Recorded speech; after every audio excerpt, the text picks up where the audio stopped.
What's up guys, Ghost here, and today I'm going to cover all the fall patch changes you need to know about as a jet pilot. I know that there have been a massive amount of changes to the game, everything from vehicles to countermeasures to infantry play and even a new map, but I figured you guys have probably heard about all that shiz, either from other YouTubers or by reading the patch notes themselves.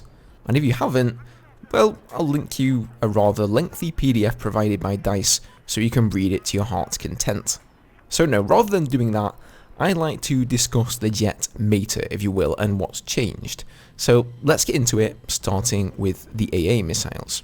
So first up, active radars are no longer a short to medium range option and have a new role of long range combat.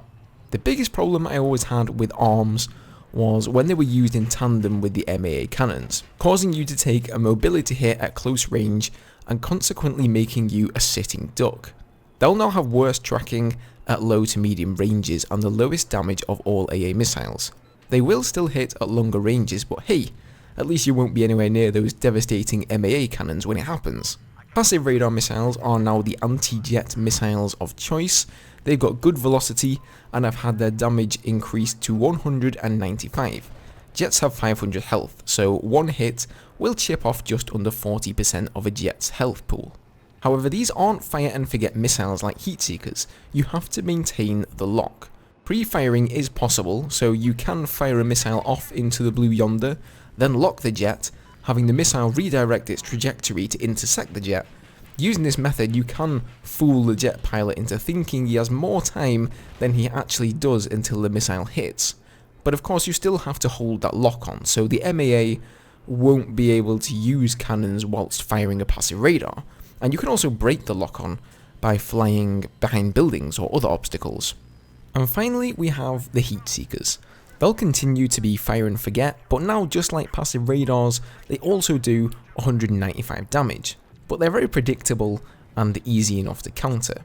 So moving on, we have the Stingers and Igglers. Now the Stingers are still fire and forget, but have had their damage increased to a whopping 270 points. So that's 54% of your total life. So 2 Stingers and you're out. On the other hand, they've had their lock time increased and their acceleration reduced, so you should get much more warning and time to act before being hit by one.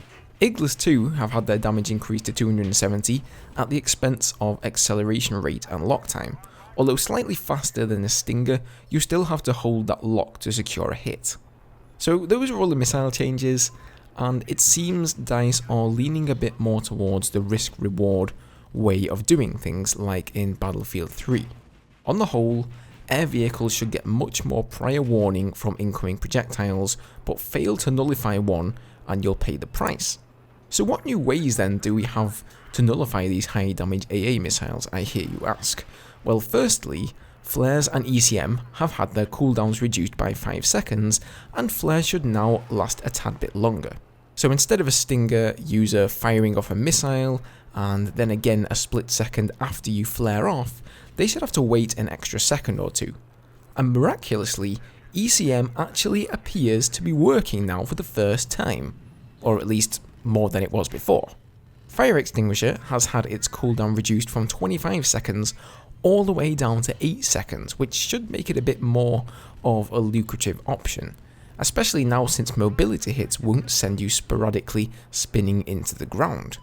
Aside from these changes, Under Radar has been introduced, again another throwback to Battlefield 3. So if you fly lower than 50 meters in a jet or 25 meters in a heli, any vehicle AA missile will no longer be able to lock you. Very useful for breaking those passive radar locks too. Igglers and Stingers fired from infantry aren't affected by this though, so do beware of that. So that's the lock-on game and how they're currently balancing things out. But the MAA tanks have also had their cannons nerfed, particularly at range. The 20mm will now do a minimum damage of 4.2, brought down all the way from 12.6 at 1000 meters, so that should help address being sniped by MAAs over halfway across the map. The 30mm too have had their drop-off moved and their minimum damage reduced from 42 down to just 20. So these are the ones you really want to watch out for at close range. If you see an MAA with 30mm and passive radars, you'd better be on your toes. So those are the main changes of the sort of eternal struggle of jets versus the MAA, but there were a few more interesting ones too. Scout helis have always been a bit of a problem since the spring patch for jets, since it's literally impossible to take one down in a single strafe, whereas the Scout heli's miniguns make quick work of an enemy jet. So in a bid to equal out those one-on-one situations, jets will now do 20% more damage to Scout helis, hopefully making them a bit more of a force to be reckoned with again.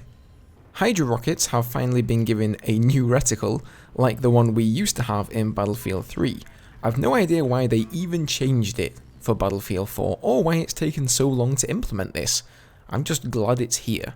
And last but not least, deviation of the Stealth Jet's 20 and 25mm cannons has been slightly improved, which shouldn't really make much of a difference against enemy vehicles, but should assist you in scoring those all-important headshots on infantry. So all in all, I think a very good patch there. Things are suddenly starting to feel a little bit more like the good old days of Battlefield 3, with missiles doing more damage, but with a little know-how being easier to avoid. So that about wraps things up for me. By all means, chime in down below with your thoughts and let me know how you've been getting on so far. Have a good one, guys. Thank you for watching, and I'll see you next time.